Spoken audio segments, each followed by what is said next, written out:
Hello everyone, Shri IAS academy में आपका स्वागत है। जैसा कि आप जानते हैं कि श्री आईएएस एकेडमी ने इन्वायरमेंट बुक सीरीज की शुरुआत की थी, जिसमें ऑलरेडी हमारे 13 पार्ट आ चुके हैं। ये हमारा पार्ट 14 है। इसमें हम देखेंगे कि प्रीलिम्स 2021 और 2022 की दृष्टि से इन्वायरमेंट में कौन से टॉपिक इम्पॉर्टेंट हैं, उनको हम पढ़ेंगे। साथ ही आपको इससे संबंधित जो भी पीडीएफ है वो नीचे दिए गए डिस्क्रिप्शन बॉक्स में लिंक के माध्यम से हमारे टेलीग्राम से जुड़कर मिल जाएगी। ऑलरेडी हमने वहाँ पे इससे रिलेटेड सारी पीडीएफ शेयर कर दी है, तो आप वहाँ से उसे डाउनलोड कर सकते हैं। तो चलिए शुरू करते हैं। जैसा कि आप जानते हैं कि हमने अपने प्रीवियस पार्ट में जैव विविधता के बारे में काफ़ी अच्छे से डिस्कस किया था। साथ ही हमने ये देखा था कि आईयूसीएन जो लिस्ट है उसमें किस तरीके से जीवों की प्रजाति को वर्गीकृत किया जाता है और उस वर्गीकृत को किस आधार पर बेस बनाया जाता है। इसके अलावा हमने कई सारी शब्दावलियों को देखा था कि कवक क्या होते हैं, लाइकेन क्या होते हैं, साथ ही इनका एनवायरनमेंट पे क्या इम्पैक्ट पड़ता है। क्लियर। आज हम देखेंगे कि वास्तव में जैव विविधता को संरक्षित करने में भारत ने कौन से उपाय अपनाए हैं और विश्व स्तर पर कौन से उपाय अपनाए गए हैं। अर्थात जो आप सुनते हो कार्टेजेना प्रोटोकॉल क्या होता है, नगोया प्रोटोकॉल क्या होता है, उन सभी टॉपिक को हम यहाँ कवर करने की कोशिश करेंगे। क्लियर। तो सबसे पहली बात नाम है जैव विविधता का संरक्षण। जैव विविधता का संरक्षण क्या क्या मतलब कि जो जीव होते हैं जो विविध क्षेत्रों में रहते हैं या विविध प्रकार के होते हैं, तो उनको किस तरीके से संरक्षित किया जाता है। अब जब ये प्रश्न आता है कि आखिर का संरक्षण करना, तो संरक्षण किससे करना। संरक्षण उनका अन्य जीवों से करना, संरक्षण उनका विदेशी प्रजातियों से करना, संरक्षण उनका जलवायु परिवर्तन से करना और संरक्षण उनका मानव के द्वारा किए जा रहे अंतःक्षेपण से करना। क्लियर। अर्थात संरक्षण न केवल एक प्रक्रिया का परिणाम है बल्कि विविध प्रक्रियाओं का एक समायोजित स्वरूप है। क्लियर।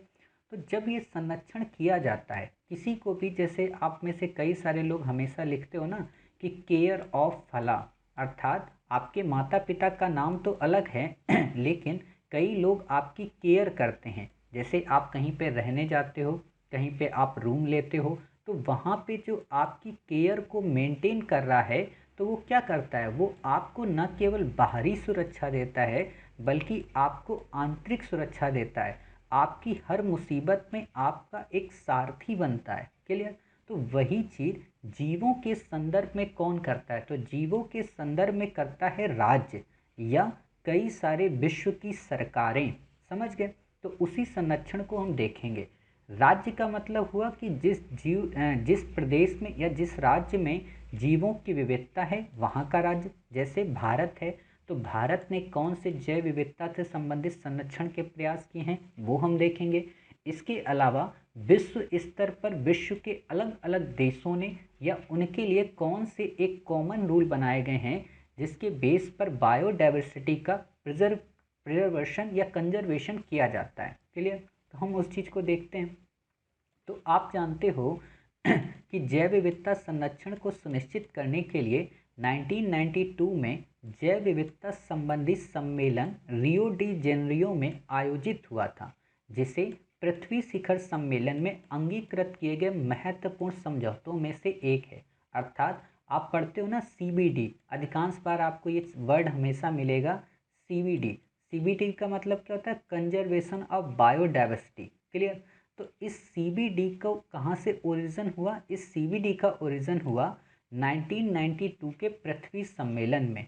हुआ क्या था इसको तो हम आगे पढ़ेंगे। जलवायु परिवर्तन में 1992 का ये कैसे प्रोग्रेस हुआ, किस तरीके से 1998 या 2002 या 2012 या 2014 2015, इन सबको हम पढ़ेंगे। बट यहाँ पे अभी जैव विविधता के बारे में समझने के लिए इसकी थोड़ी सी स्टोरी समझते हैं। हुआ क्या था कि इन्वायरमेंट के संदर्भ में सबसे पहली बार जो जागरूकता आई लोगों में वो आई थी 1972 को स्टॉकहोम कन्वेंशन में। और इस स्टॉकहोम कन्वेंशन ने विश्व के कई सारे विकसित और विकासशील देशों को एक मंच पे लाने का प्रयत्न किया। तो इन लोगों ने कहा कि ठीक है भाई साहब, अगले 20 वर्ष के बाद हम लोग एक स्थान पर मिलेंगे। कहाँ पर, रियो डी जेनेरियो में। रियो डी जेनेरियो कहाँ की सिटी है, आप बताइए, ब्राज़ील की। तो इन्होंने कहा कि हम रियो डी जेनेरियो में अर्थात ब्राज़ील में मिलेंगे और वहाँ पर एक सम्मेलन करेंगे। क्लियर। अब हुआ क्या था कि इस सम्मेलन में विश्व के लगभग सभी देश पार्टिसिपेट किए थे, अर्थात इस पृथ्वी पर जितने भी देश रहते हैं उन सब ने पार्टिसिपेशन किया था। इसीलिए इस सम्मेलन को कहा जाने लगा पृथ्वी सम्मेलन। समझना ध्यान से। दूसरी बात, इस सम्मेलन में जिन लोगों ने पार्टिसिपेट किया था तो उनको क्या कहा जाता है, पार्टीज, अर्थात इन सबको पार्टी में शामिल होने वाले लोगों के ग्रुप को कह दिया गया कॉन्फ्रेंस ऑफ पार्टीज। क्लियर। इसीलिए आप देखोगे कि हमेशा जब इन्वायरमेंट से संबंधित कोई कॉन्फ्रेंस या कोई मीटिंग होती है तो उसमें क्या लिख कर आता है, COP21, COP12, COP20, COP21। ये क्या चीज़ें हैं, ये वास्तव में कॉप का मतलब है कॉन्फ्रेंस ऑफ पार्टीज। और इस वर्ड का ओरिजिन कहाँ से हुआ, इस वर्ड का ओरिजिन हुआ 1992 के पृथ्वी सम्मेलन से। अब आप ये समझ गए पृथ्वी सम्मेलन क्यों कहा गया, क्योंकि पृथ्वी के सभी देश शामिल थे।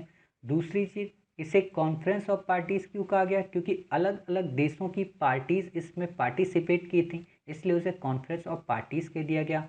यहाँ पे कई सारी चीज़ें निकल कर आई थी, जैसे यहीं से यूएनएफसीसी निकल कर आया था, यहीं से सीबीडी निकल कर आया था, यहीं से आगे चलकर क्योटो प्रोटोकॉल के लिए एक बेसिक फीचर बना था। क्लियर।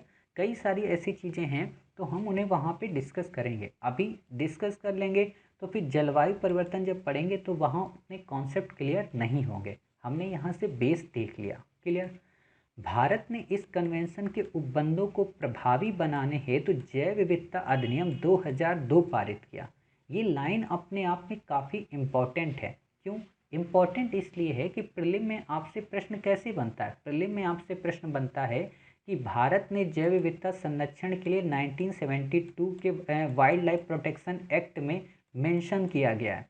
तो आप कह सकते हो नहीं भाई साहब 1972 में तो बात ही नहीं हुई थी, बात तो इंडिया में 2002 में हुई है। क्लियर। तो आपको ये ऑप्शन गलत करा सकता है। दूसरी चीज़, आपसे ये प्रश्न पूछा जा सकता है कि भारत ने इस कन्वेंशन के उपबंधों को प्रभावी बनाने के लिए 1993 में या 1998 में जैव विविधता एक्ट पारित किया। तो आप कहोगे नहीं भाई साहब जैव विविधता एक्ट तो 2002 में आया था। क्लियर। तो दोनों तरीके आप समझ लिए। तो आप बस इतना, इससे ज़्यादा आपको कुछ नहीं पढ़ना है। फिर बात आती है कि जैव विविधता का संरक्षण आखिरकार किया कैसे जाता है। तो जैव विविधता का संरक्षण दो तरीके से होता है। दो तरीके का मतलब आप ऐसे समझो कि आपके माता पिता, आपका परिवार आपका संरक्षण कैसे करता है, दो तरीके से। कि एक तो कहेगा कि आप दिल्ली मत जाओ या बेंगलुरु मत जाओ या कर्नाटक मत जाओ या हैदराबाद मत जाओ, केवल आप हमारे घर पर ही बने रहो और अपने घर से ही तैयारी करो, अर्थात घर में उन्होंने प्रोटेक्शन करते हैं तो उसको हम कहते हैं स्वस्थाने, अर्थात उसी स्थान पर उनको प्रोटेक्ट करना। क्लियर। दूसरा है बाह्य स्थाने, अर्थात आप जब दिल्ली आ जाते हो तो आपके माता पिता आपके मकान मालिक से कभी ना कभी बात करते रहते हैं, कभी ना कभी उनसे आपका हालचाल लेते रहते हैं, कभी ना कभी वो आपसे मिलने आकर आपको मोटिवेट करते हैं और आपको कभी कभी फ़ोन से इस बात की हिदायत दे देते हैं कि आप अपने किसी फ्रेंड, किसी कलीग्स के साथ कोई भी आलतू फालतू की पार्टीज में पार्टिसिपेट मत करना। क्लियर। यहाँ तक वो आपसे ये भी कहते हैं कि आप अपने जो पाठक हैं या आपके जो सहपाठी हैं केवल उन्हीं के साथ अपना समय स्पेंड करना, ताकि आपके जीवन का जो गोल है, आपकी जो बुद्धि है, वो और ज़्यादा उनके साथ मिलकर, घुल मिलकर परिष्कृत हो सके या परिमार्जित हो सके। क्लियर। तो उसको हम कहते हैं बाह्य स्थाने। सबसे ज़्यादा जो खतरा होता है वो बाह्य स्थाने में होता है। क्यों, क्योंकि इसमें हमें ज़्यादा खर्च करना पड़ता है। जैसे आप देखोगे कि मोदी जी जब इंडिया में घूमते हैं तो सिक्योरिटी पे उतना ज़्यादा स्पेंड नहीं होता जितना जब वो बाहर जाते हैं तो उनकी सिक्योरिटी में उतना इन्वेस्ट होता है। क्लियर। और ख़तरा वहाँ पे ज़्यादा होता है। इंडिया में तो क्या होता है कि हमारी चारों तरफ से सुरक्षा एजेंसियाँ उस चीज़ को टैकल करती रहती हैं, बट उस समय वर्ल्ड के अलग सिनेरियो में 15 दिन या 1 महीने पहले ये गेस करना कि कौन सा इंसिडेंट हो सकता है, ये काफ़ी एक दुविधाजनक स्थिति होती है। हालांकि वर्ल्ड की वहाँ की लोकल गवर्नमेंट हमारी काफ़ी हेल्प करती है। क्लियर। तो वही चीज़ है स्वस्थाने और बास्थाने।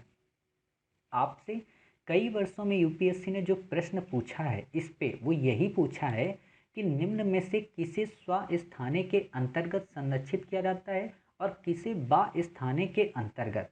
तो आप ये याद कर लीजिएगा कि स्वस्थाने के अंतर्गत कौन कौन आते हैं। राष्ट्रीय उद्यान आता है, वन्य जीव अभ्यारण्य आता है। क्लियर। अगला कौन है, जैव मंडल आगार। देखिए होता क्या है कि कई बार यूपीएससी हिंदी में शब्द दे देती है तो एस्पायरेंट उसको अच्छे से टैकल नहीं कर पाते, लेकिन अगर बायोस्फीयर रिजर्व लिखा होगा तो अच्छे से समझ जाएंगे। तो यूपीएससी क्या करती है, हिंदी मीडियम को परेशान करने के लिए जैव मंडल आगार लिखती है। तो आप इस वर्ड को समझ जाइए कि ये वास्तव में बायोस्फीयर रिजर्व ही है। क्लियर।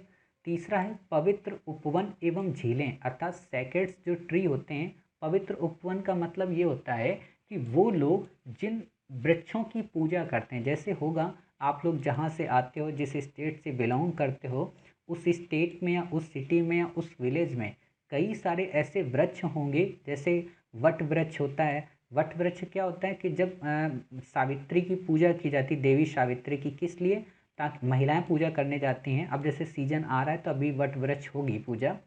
तो उसमें क्या होता है कि महिलाएं अपने पति की लंबी आयु की कामना करती हैं। क्लियर। तो वट वृक्ष हो गया, यानी कि हमने बरगद की पूजा करते हैं। आप देखोगे पीपल के वृक्ष की पूजा की जाती है, और पीपल के वृक्ष की पूजा न केवल आज से की जा रही बल्कि हड़प्पा टाइम पीरियड से की जा रही। क्लियर। आप देखोगे कई सारे तुलसी की पूजा जैसे हमारे यहाँ होती है, समझ गए।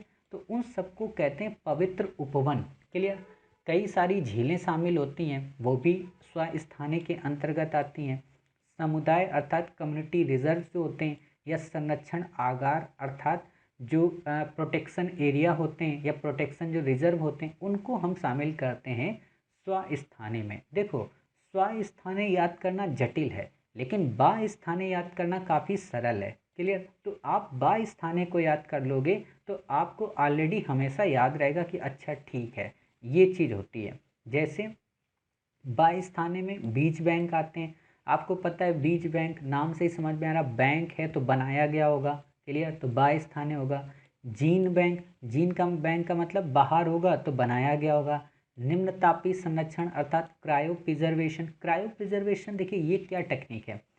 क्रायो प्रिजर्वेशन में क्या होता है कि काफ़ी कम टेम्परेचर में, यानी कि माइनस लगभग 124 से लेके 134 डिग्री सेल्सियस के टेम्परेचर में उसमें कई सारे जीन्स को रखा जाता है। जैसे कि आप लोगों में से कई सारे लोगों ने देखा होगा कि जब जानवर जो होते हैं ना, जैसे गैया है, भैंस है, ये बकरी है, इनको जब प्रेग्नेंट कराना होता है तो हम क्या करते हैं, राज्य के या जिले के कई सारे सरकारी हॉस्पिटल में लेकर जाते हैं। क्लियर। होता है क्या है कि कई बार जो नस्ल होती है जिन सांडों की, या वहाँ पे सांड जो नहीं मिलते हैं, मतलब जो मेल जो जानवर हैं वो जब नहीं मिलते, तो हमें इस टेक्निक को अपनाना पड़ता है। आप इसको ऐसे समझ सकते हो जैसे करंट में इस समय इन विट्रो फैसिलिटी है। हालांकि इन विट्रो थोड़ी अलग है, उसमें अलग तरीके से मतलब शुक्राणु का प्रवेश कराया जाता है, लेकिन ये टेक्निक एक अलग है। क्लियर। तो इसको हम कभी डिटेल से अध्ययन करेंगे जब कभी साइंस वगैरह की क्लासेस कोई करेंगे, या करंट अफेयर्स जब पढ़ रहे होंगे तो वहाँ हम और अच्छे से करेंगे। वनस्पति उद्यान बॉटनिकल गार्डन आप हमेशा सुनते हो ना। अब गार्डन बनाया जाता है, गार्डन होता तो है नहीं, है ना, हम लोग बनाते हैं। वृक्ष उद्यान जहाँ पे ट्रीज को हम लगाते हैं। जंतु उद्यान। क्लियर। चिड़ियाघर। समझ गए। तो आपसे यहाँ पे फंसाने में क्या क्वेश्चन पूछ सकता है, चिड़ियाघर पे आपको गलत करा सकता है कि चिड़ियाघर स्वस्थाने हैं, तो आप कहोगे नहीं भाई साहब ये बास्थाने हैं।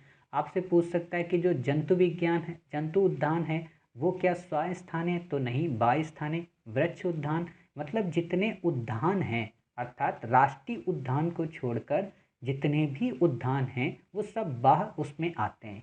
जो बैंक है वो भी बाह में आते हैं, जो निम्न तापीय संरक्षण है वो भी बाह में आते हैं, लेकिन बायोस्फीयर जो रिजर्व है वह स्व में आता है। क्लियर। तो आप इतनी बातें समझ गए। अब हम क्या करेंगे कि एक एक टॉपिक को कवर करते हैं, अर्थात राष्ट्रीय उद्यान का दर्जा किसे दिया जाता है, उसका क्या मतलब होता है। क्योंकि होता क्या है कि यूपीएससी आजकल ऐसे प्रश्न काफ़ी पूछती है कि राष्ट्रीय उद्यान का गठन पर्यावरण संरक्षण अधिनियम 1986 के तहत किया गया है क्या? तो ऑप्शन गलत हो जाता है। इसीलिए हमें इस बात को ध्यान में रखना है कि किस एक्ट के तहत किसका गठन हुआ। और आप ये मानकर चलिए लगभग अधिकांश जितने भी उद्यान हैं उनका गठन 1972 एक्ट के अंतर्गत ही हुआ है। क्लियर? तो चलिए देखते हैं राष्ट्रीय उद्यान के बारे में। वन्य जीव संरक्षण अधिनियम 1972 किसी समृद्ध जैव विविधता वाले प्राकृतिक पारिस्थितिकी तंत्र को राष्ट्रीय उद्यान घोषित करने की शक्ति किसे देता है? राज्यों को। आपसे यहाँ पे एक प्रश्न ये बन सकता है कि राष्ट्रीय उद्यान घोषित करने का अधिकार केंद्र को है, तो आप कहोगे नहीं साहब, राज्यों को है। क्लियर? दूसरा आपसे ये प्रश्न बन सकता है कि वन्य जीव अभ्यारण्य वन्य जीव संरक्षण अधिनियम 1972 नहीं बल्कि एनवायरमेंट प्रोटेक्शन एक्ट अर्थात पर्यावरण संरक्षण अधिनियम 1986 के तहत गठन किया जाता है, तो आप कहोगे नहीं साहब ये भी गलत है। क्लियर? तो आप समझ सकते हो। देखिए होता क्या, जब हम कोई लाइन पढ़ते हैं ना और हमें ये पता चल जाए कि कितने तरीकों से प्रश्न बन सकते हैं, तो वास्तव में हमारी जो पकड़ है उस विषय पे काफ़ी अच्छी हो जाती है। क्लियर? हम जब अपनी करंट अफेयर्स की सीरीज शुरू करेंगे तो उसमें हम ऐसे ही पढ़ेंगे कि कितने तरीकों से इन प्रश्नों का उत्तर बनाया जा सकता है या इस उत्तर को कितने तरीकों से प्रश्न में चिन्हित किया जा सकता है। क्लियर? फिर आता है राष्ट्रीय पार्क घोषित किए गए क्षेत्र में जंतुओं का शिकार प्रतिबंधित होता है। जैसे अब की बार आपसे प्रश्न पूछा गया था नेशनल पार्क को लेकर कि इसमें क्या खेती की जा सकती है। क्लियर? तो आप उस चीज़ को समझ सकते हो। वन्य जीवों के अलावा अन्य जीवों के चारण पर प्रतिबंध होता है, अर्थात जो जंगल में रहने वाले जीव हैं या जो उस नेशनल पार्क में रहने वाले जीव हैं उनके अलावा जो अन्य जीव हैं, अन्य जीव का मतलब जैसे गाय है, किसी की भैंस है, तो वो वहाँ पे चराई नहीं कर सकते। चराई का मतलब क्या है? घास खाने नहीं जा सकते। क्लियर? तो आप ये समझ सकते हो। दूसरा है वन्य जीव अभ्यारण्य अर्थात वाइल्ड लाइफ सेंचुरी। इसका क्या मतलब? वन्य जीव संरक्षण अधिनियम 1972 के अनुरूप यदि राज्य किसी विशेष क्षेत्र को जैव विविधता की दृष्टि से महत्वपूर्ण मानते हों, अर्थात यहाँ पर पर्याप्त जैविकी, भू आकृति, जीव जंतु, वनस्पतियाँ आदि की बहुलता हो, तो उस क्षेत्र को वन्य जीव अभ्यारण्य घोषित किया जा सकता है। अर्थात मोटे तौर पर क्या है? राज्य के द्वारा और 1972 एक्ट के द्वारा। अब आपसे एक प्रश्न ऐसे बनेगा कि राष्ट्रीय उद्यान को वन्यजीव अभ्यारण्य वन्यजीव संरक्षण अधिनियम 1972 के द्वारा गठित किया जाता है, जबकि वन्यजीव अभ्यारण्य को पर्यावरण संरक्षण अधिनियम 1986 के तहत। तो आप कंफ्यूज हो सकते हो। या फिर ऐसे लाइन बना देगा कि वन्यजीव अभ्यारण्य को राज्यों के द्वारा गठित किया जाता है, जबकि राष्ट्रीय उद्यान को राष्ट्रीय सरकार के द्वारा अर्थात केंद्र सरकार के द्वारा किया जाता है। तो आप कहोगे साहब ये भी गलत है। क्लियर? तो ऐसे आप थिंकिंग किया करो हमेशा। खैर आपको इतनी भी थिंकिंग करने की ज़रूरत नहीं है। हम ऑलरेडी जब क्लास शुरू करेंगे खासतौर पर प्रीलिम लेट्स क्रैक की, तो वहाँ पे हम ऐसे ही सारे टॉपिक को फिर से एक बार क्विक रिवाइज करेंगे। क्लियर? वन्य भूमि को राष्ट्रीय उद्यान या अभ्यारण्य क्षेत्र घोषित करने से पहले वन्य जीव बोर्ड की अनुमति आवश्यक है, अर्थात वाइल्ड लाइफ बोर्ड की अनुमति आवश्यक है। और आपको पता होना चाहिए वाइल्ड लाइफ बोर्ड का अध्यक्ष कौन होता है? याद करिए, प्राइम मिनिस्टर।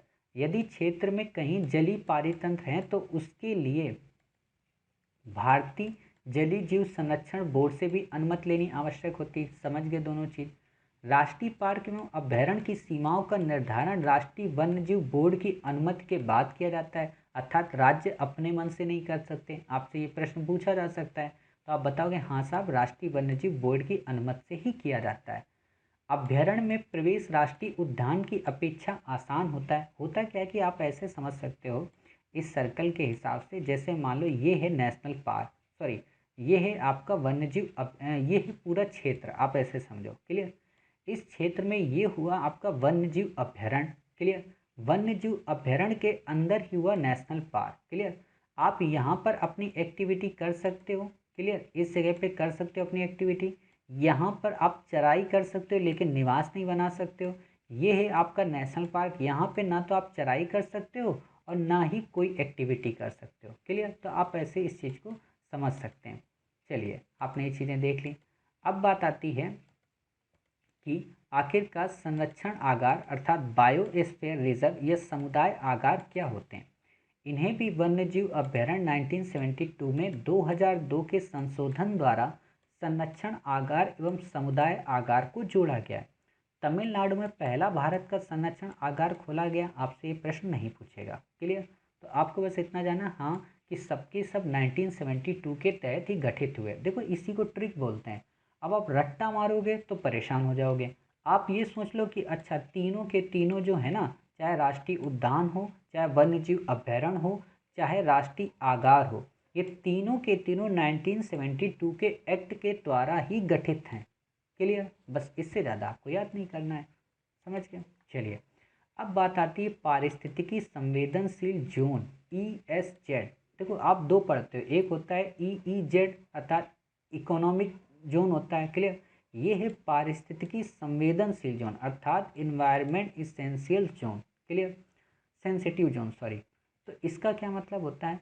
इसे पर्यावरण संरक्षण अधिनियम 1986 के अंतर्गत घोषित किया जाता है। यूपीएससी ने आपसे 2 बार इस पे प्रश्न पूछा है और आपको जानकर हैरानी होगी कि यूपीएससी ने क्या दिया है कि ESZ को घोषित करने के लिए वन्य जीव संरक्षण अधिनियम 1972 का उपयोग किया जाता है।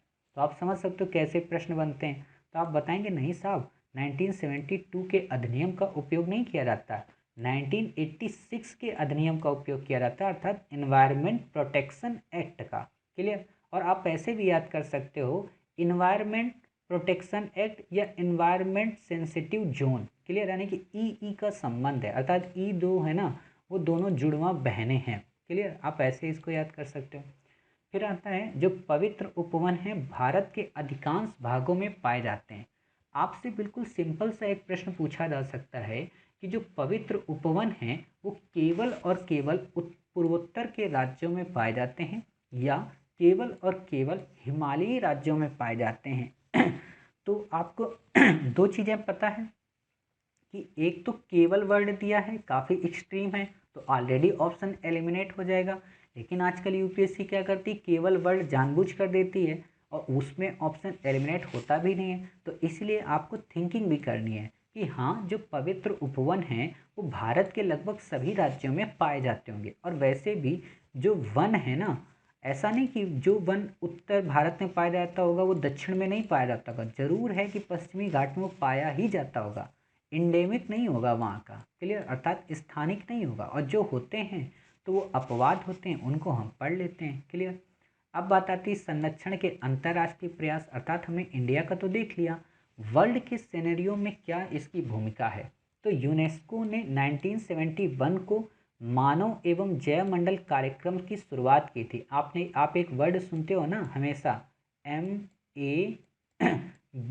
अर्थात man and biosphere reserve. Clear? तो आप ये समझ सकते हो कि मैप कार्यक्रम की शुरुआत की थी। आखिरकार जैवमंडल आगार क्षेत्र होते क्या हैं? तो ये काफ़ी सरल है।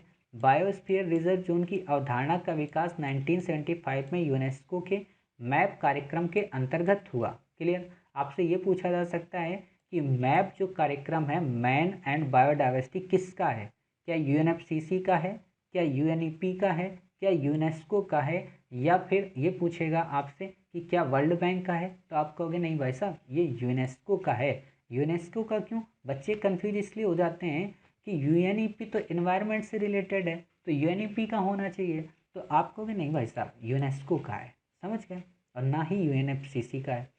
ये स्थलीय एवं समुद्री भाग पर फैले होते हैं अर्थात ये जरूरी नहीं है कि जो बायोस्फीयर रिजर्व हैं वो केवल और केवल समुद्र में हो, वो स्थल में भी होते हैं। क्लियर? अब बात आती है इसकी संरचना। जैसा हमने अभी आपको एक फिगर बना के बताया था ना कि कैसे किन क्षेत्रों में हम अपने कार्य कर सकते हैं, किस में नहीं कर सकते हैं, तो उसे वास्तव में हम 3 कैटेगरी में बांटते हैं। अर्थात कौन सी? क्रोड क्षेत्र, बफर क्षेत्र और संक्रमण क्षेत्र। क्लियर? बफर क्षेत्र और संक्रमण क्षेत्र। क्रोड क्षेत्र का क्या मतलब है हम पहले आप पढ़ लेते हैं, फिर उसको मैप के माध्यम से, डायग्राम के माध्यम से समझने की कोशिश करते हैं।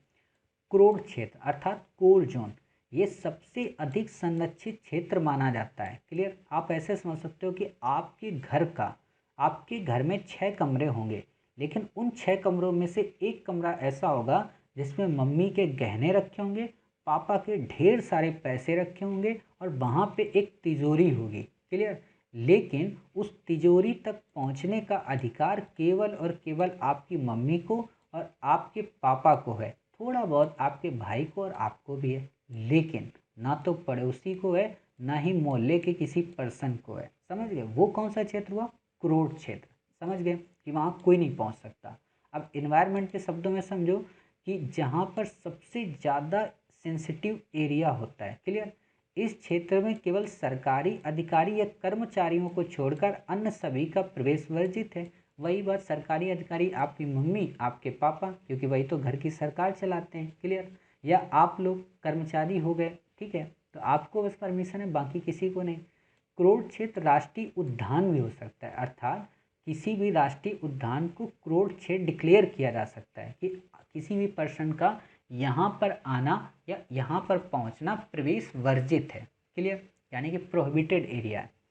अब बात आती है बफर क्षेत्र। बफर नाम से समझ में आ रहा कि बीच में ऐसा कोई एरिया होगा जिसमें दोनों फीचर हम कर सकते हैं, अर्थात ऐसा क्षेत्र जो क्रोध क्षेत्र के बाहर की ओर का क्षेत्र होता है वो बफर क्षेत्र कहलाता है। आप ऐसे समझो, ये मान लीजिए है क्रोध एरिया। क्लियर? यहाँ पे कोई नहीं आ सकता। अब ये जो पिंक कलर की जो आपको लाइन दिख रही ना, ये एक तरीके का हो गया आपका बफर एरिया। क्लियर? आप ऐसे समझो कि ये हो गया आपका बफर एरिया, बाहर का ये जो ग्रीन कलर का है। क्लियर? ये हो गया आपका बफर। तीसरा आता है, बताइए कौन सा? संक्रमण का। तो ये हो गया इतना, इससे थोड़ा सा बड़ा, अर्थात इसमें बफर के और संक्रमण के फीचर मिल रहे हैं। क्लियर? तो आप ये चीज़ें देख सकते हो। चलिए, अब बात आती है बफर क्षेत्र। इस क्षेत्र का प्रयोग ऐसे कार्यों के लिए किया जाता है जो पूर्णतया नियंत्रित व अविध्वंसक हों, अर्थात यहाँ पर अनुसंधान होता है, शोध होता है, परंपरागत उपयोग होते हैं, पुनर्वास होता है आदि के लिए इनका उपयोग किया जाता है। देखिए, आपसे यूपीएससी के प्रीलिम में ऐसा प्रश्न पूछा जा सकता है कि बफर क्षेत्र के अंतर्गत कौन सी क्रियाएं संपन्न होती हैं, क्रोध क्षेत्र के अंतर्गत कौन सी क्रियाएं संपन्न होती हैं, संक्रमण क्षेत्र के अंतर्गत कौन सी क्रियाएं संपन्न होती हैं। तो आपको उन क्रियाओं को बस एक बार नज़र मार लेना है कि वहाँ पे शिक्षा हो सकती है, प्रशिक्षण हो सकता, पर्यटन हो सकता, मनोरंजन हो सकता, कृषि गतिविधियाँ हो सकती हैं, भूमि के संबंध में जंगल, मत्स्य पालन आदि वहाँ पर किया जाता है। क्लियर? इस क्षेत्र में मानव का प्रवेश क्रोध क्षेत्र की तुलना में ज़्यादा व संक्रमण क्षेत्र की तुलना में कम होता है। आपसे प्रश्न ऐसे पूछेगा हमेशा कि निम्न में बफर क्षेत्र के संदर्भ में बताइए। नंबर 1, यहाँ पर प्रवेश क्रोध क्षेत्र की तुलना में अधिक होता है जबकि संक्रमण क्षेत्र की तुलना में कम होता है। तो आपको बिल्कुल सही बात आपने कही। क्लियर? फिर आता है संक्रमण मंडल। इसका क्या मतलब? संक्रमण मंडल अत्यधिक खुला हुआ एक विस्तृत क्षेत्र होता है। इस क्षेत्र में मनोरंजन के संसाधनों, फसल क्षेत्र तथा प्रबंधित जंगलों को शामिल किया जाता है, अर्थात यहाँ पे मौज मस्ती भी कर सकते हैं, फसलें भी उपजा सकते हैं और कई सारे जो प्रोहिबिटेड जंगल हैं उनको भी अपने साथ पार्टिसिपेट कर सकते हैं। क्लियर? भारत में जो जैवमंडल आगार कार्यक्रम है अर्थात बायोस्फीयर रिजर्व का कार्यक्रम है वो 1986 में शुरू हुआ था और विश्व के जिन हॉट स्पॉट क्षेत्रों में स्थानिक प्रजातियों की प्रचुरता पाई जाती है वे क्षेत्र अत्यधिक हॉट स्पॉट क्षेत्र अर्थात हॉटेस्ट हॉट स्पॉट कहलाते हैं। देखिए, हॉट स्पॉट का क्या मतलब होता है? कई बार आप सुनते होंगे hot spot, hope spot. Clear? Hot का मतलब ये होता है, हॉट वैसे कहाँ पे वर्ड यूज करते हैं हम हॉट को? हॉट को काफ़ी गर्म है। गर्म का मतलब क्या है? कोई पदार्थ है वो काफ़ी गर्म है, या कोई इंसान है जो काफ़ी गुस्से में रहता है, या किसे कहते हैं वो इंसान जिसको गर्मी के वक्त में पंखा ना मिले, अर्थात इन्वायरमेंट उसके अनुकूल ना हो। समझ गए? वहाँ पे हम हॉट वर्ड का उपयोग करते हैं। समझना? हॉटेस्ट का मतलब क्या हुआ? ये हॉट हॉट स्पॉट का क्या मतलब हुआ? हॉट स्पॉट का मतलब ये हुआ कि वो एरिया जहाँ पर कुछ ऐसी प्रजातियाँ रहती हैं जिनमें अगर थोड़ा सा भी चेंजेस किया जाए, चाहे इन्वायरमेंट का हो चाहे मानव के इंटरफेयर का हो, तो वो एरिया क्या हो जाएगा? हॉट स्पॉट एरिया हो जाएगा। क्लियर? लेकिन दूसरी ओर वो एरिया जहाँ पर वहीं पर पाई जाने वाली केवल इंडेमिक प्रजातियाँ पाई जाती हैं। क्लियर? ध्यान से सुनना। अर्थात वो एरिया जहाँ पे केवल वहीं पर केवल और केवल पाई जाने वाली प्रजातियाँ पाई जाती हैं और उनको बचाने का जो सबसे ज़्यादा खतरा होता है उसको हम कहते हैं हॉटेस्ट हॉट स्पॉट। क्लियर? यानी कि उस क्षेत्र में जो प्रजातियां रहती हैं अगर वो विलुप्त हो गई तो विश्व के किसी भी रीजन में वो प्रजातियां नहीं मिलेंगी। इसीलिए हम उनको हॉटेस्ट हॉट स्पॉट की संज्ञा देते हैं। और विश्व में जो हॉटेस्ट हॉट स्पॉट हैं वो 8 हैं। कौन कौन से? मेडागास्कर है, फिलीपींस है, सुंडालैंड है, ब्राज़ील का अटलांटिक वन क्षेत्र है, कैरिबियन क्षेत्र है, इंडो बर्मा क्षेत्र है, पश्चिमी घाट श्रीलंका का है, तंजानिया केन्या के तटीय वन, पूर्वी आर्क क्षेत्र हैं। ये सारे एरिया हैं। क्लियर? अब बात आती है भारत के हॉट स्पॉट क्षेत्र कौन से हैं। एक काम करते हैं, पहले हम इनको मैप में अपने देख लेते हैं। क्लियर?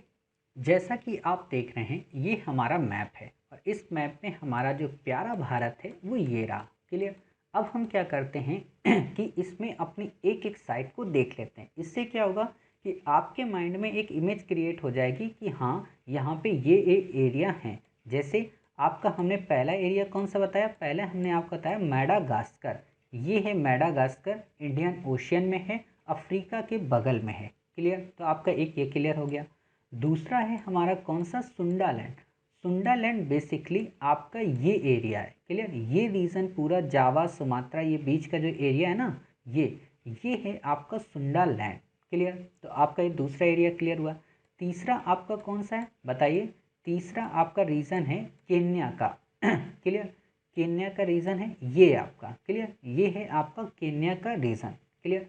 चौथा आप बताइए। चौथा आप देखिए फिलीपींस है। फिलीपींस को देखते हैं। फिलीपींस आपको कहाँ पे मिलेगा बताइए? आप ये देखिए यहाँ पे आपको मिलेगा ये प्यारा हमारा फिलीपींस। क्लियर? तो आपने ये देखा ये है फिलीपींस। समझ गए? अब हमारा अगला आता है कौन सा बताइए? अगला हमारा है यहाँ पे ब्राज़ील का अटलांटिक वन क्षेत्र। ब्राज़ील का अटलांटिक वन क्षेत्र कहाँ पे होगा? तो ब्राज़ील में ही होगा। जैसे हम अमेजन के फॉरेस्ट वगैरह पढ़ते हैं ना, तो वैसे ही है वह वहाँ का अटलांटिक वन क्षेत्र। अटलांटिक वन क्षेत्र क्यों कहा जाता है? क्योंकि ब्राज़ील की जो सीमा है वो अटलांटिक से लगती है। क्लियर? आप ऐसे देखो, एक मिनट, हाँ ये है अटलांटिक ओशियन। क्लियर? और ये है आपका ब्राज़ील। तो ये जो रीज़न हुआ ये है ब्राज़ील का अटलांटिक वन क्षेत्र। क्लियर? कि जहाँ से अटलांटिक के सागर की लहरें ब्राज़ील के वनों को स्पर्श करती हैं। समझ गए? फिर है हमारा यहाँ पे अगला कैरिबियन। कैरिबियन किसको कहते हैं? आप ये जो ऊपर के कंट्री है ना, ये जो कैरिबियन सी के पास में ये देखिए कैरिबियन सी है। ठीक है? क्यूबा है, डोमिनियन रिपब्लिक है, प्यूर्टो रिको है। क्लियर? तो ये सारे जो कंट्री हैं यहाँ पे होंडुरास, निकारागुआ, ये जो कैरिबियन कंट्री हैं ये भी काफ़ी बायो हॉटेस्ट हॉट स्पॉट है।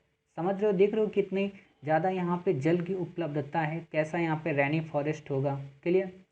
फिर बात आती है और कौन सा? Indo Burma. इंडो बर्मा का मतलब म्यांमार का हमारा रीजन। क्लियर? आप ये देख सकते हो प्यारा भारत कहाँ गया? हाँ ये हमारा है प्यारा भारत ये। और ये है हमारा इंडो बर्मा अर्थात इंडिया की और बर्मा की। बर्मा किसको कहते हैं? म्यांमार को। क्लियर? ये जो रीजन है ये भी काफ़ी हॉटेस्ट हॉट स्पॉट है। क्लियर? फिर आता है पश्चिमी घाट। पश्चिमी घाट हमारा ये है। क्लियर? आप देख सकते हो पश्चिमी घाट हमारा गुजरात से लेके तमिलनाडु तक। क्लियर? ये हमारा पश्चिमी घाट है पूरा का पूरा। समझ गए? ये भी हमारा काफ़ी हॉटेस्ट हॉट स्पॉट है। फिर आप बताइए कौन सा है? पश्चिमी घाट श्रीलंका का। श्रीलंका का देख लिए आप, सॉरी श्रीलंका का है पश्चिमी घाट, तो हम श्रीलंका वाला भी देख लेते हैं भाई।